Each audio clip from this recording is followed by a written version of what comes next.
ask yourself this question.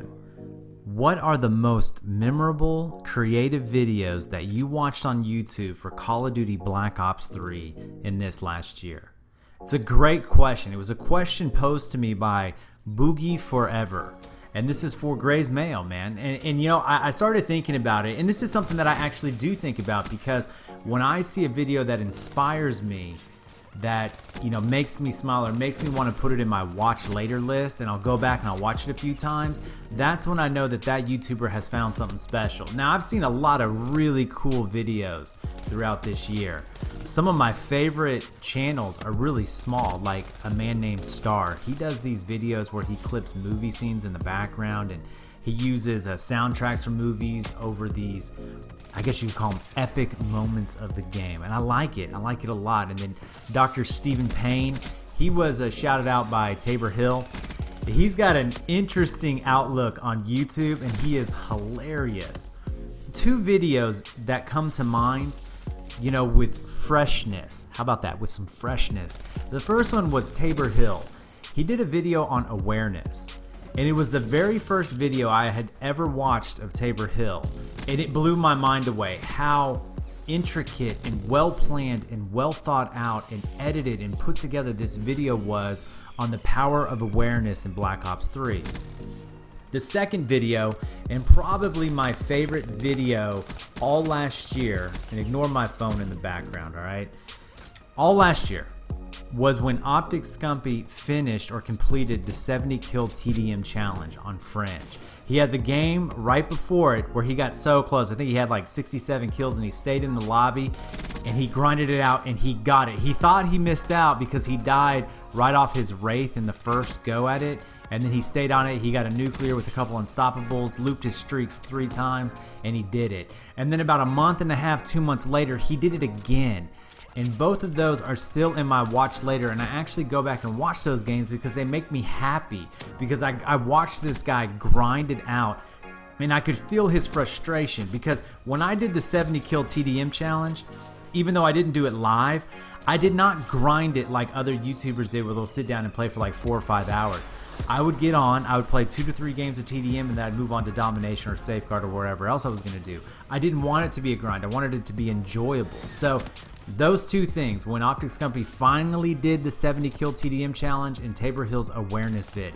Now, honorable mention would be Moose Juice Gaming. You remember how I uploaded his montage, the Bang Bang, where he was playing with the dual wield Marshalls, and I contacted him, asked him if I could use it on my channel. He said yes, and you guys really loved it. He gained a lot of subs from me too on that. That one's really memorable in my mind as well. Now the next question, oh by the way, in the background right now, you're watching me absolutely pwn some people with this dredge. This was right after Epidemic, you know, the Epidemic 17. We were doing that live stream, doing that 80 kill TDM challenge where we go into a TDM and him and I together will get 80 of the 100 kills. So the stream was over and I was like, let's go do some Safeguard, let's relax and have a good time. Well, this is what happens. I wasn't going for the nuclear with this gun, let alone 98 kills, and it's with a dredge, man. I was annihilating this lobby. It was a crazy game, so enjoy it. Enjoy it. Watch this gameplay. Sweet gameplay. All right, next question comes from Thomas. Thomas, this is also a question asked to me by Shawanki. What are my biggest strengths and weaknesses in Black Ops 3? How should I explain this? My biggest weakness is this. When I go up into a lobby with people who camp, there's virtually nothing I can do. The worst case scenario usually is with full teams. Once we're playing domination and they take the B flag and they lay out or they spread out their formation on dominant head glitches, and I may be able to run at them and kill 1 to 2 guys, but taking on an entire team by myself, it's an impossibility. When I go into a lobby with a guy who's running Dead Silence and Blast Suppressor, I can get pretty frustrated. Greatest strengths in the game is my mind. I'm very good at manipulating people in the game. I would also say that understanding player tendencies and lanes of traffic in Call of Duty, and it doesn't really matter which Call of Duty I play, except for Advanced Warfare. I never really gave that game a shot, but you know, Black Ops 1, 2, Modern Warfare 3, Ghosts, Black Ops 3, I mean, all of them, I can figure out what people are going to do before they do it. That is my ultimate strength in this game. All right, now this last question, okay, has been asked of me multiple times by multiple people on multiple videos, and it's talking about curse words, okay? Now, I first thought about making its own standalone video, but I just thought, you know what, I'm going to put it into Gray's Mail, and we're going to talk about it a little bit. I'm not going to overwhelm you with statistics like I could, and I'm not going to throw too many Bible verses at you. I mean, what I'm going to encourage you guys is this, is ultimately you have to make a choice on curse words. Now, this question's been asked of me a couple different ways. Kyle Rhodes asked me to talk about curse words. Ninja Brick 4 said, you know, I don't understand what's the difference between oh my gosh and oh my God. I mean, aren't they both cursing? He's heard it both ways. I know that Fred Torres asked me to talk about it. You know, when I did the video on FOH, a lot of people brought it up. Here's an interesting thing. Did you know... And now as a Christian, we can surmise it from the scripture, but did you know that it's actually never specifically stated that swearing is a sin? I was pretty shocked when I did some research on this. Now, based on a few verses, we can extrapolate that it is wrong and that it could be considered a sin, but it's never bluntly laid out that it's a sin. And even if it is, most people these days don't really think that it should be. You know, as Christians, we know that all sin is equal. People who aren't, they view evil on levels. It's like, imagine you're looking at New York City, okay? And you see all the buildings and they're all different heights. You're looking at it from the side. And so that's kind of how people view sin, like murder's really high up there, but stealing a pack of gum isn't. But that's man's perspective. What I want you to do is I want you to get in an airplane and go 50,000 feet in the air, and I want you to look straight down at New York City. Everything's on an even playing field at that point. Even though one building is taller, from a perspective up high looking down, everything is equal. That's sin. Now, with that being said, I did a little bit of research, and here's a really cool thing for you guys to look up. The most popular curse words. The best statistics on that right now is Facebook. I mean, obviously, what do they have? Like 1 billion people use Facebook, and they can monitor all the words typed on Facebook. And they will tell you the top 15 curse words used in language across the world. Number 1 was a little shocking. I thought it was the F word, but it's not. It's the S word. And what I did after that was after I looked at this list, which some of the words on there, I was like, I didn't really consider them curse words, like crap, for example. I don't really consider that a curse word.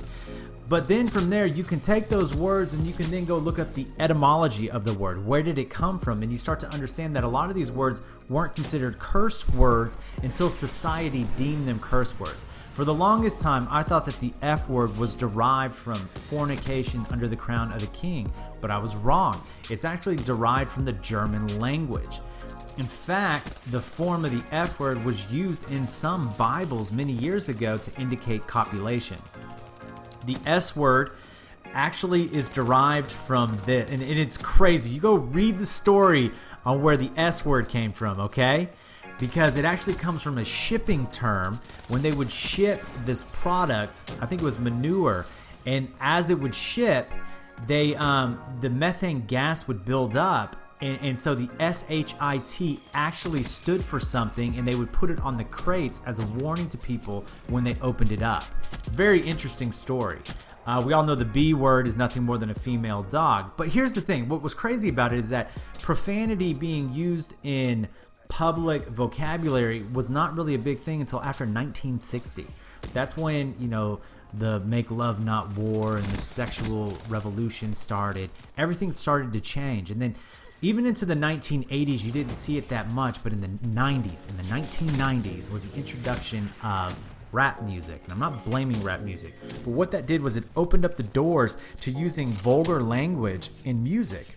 And with that, with all these kids listening to these songs like NWA and Tupac and, you know, Snoop and Dr. Dre, I mean, I listened to all these guys and I loved them all, but it became more commonplace to use profanity in your language. People would sing the songs and then they would start to speak like that.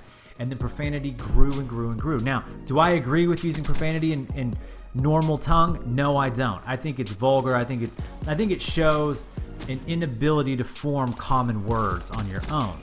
Do I curse? Yes, I do. I don't do it on a calm.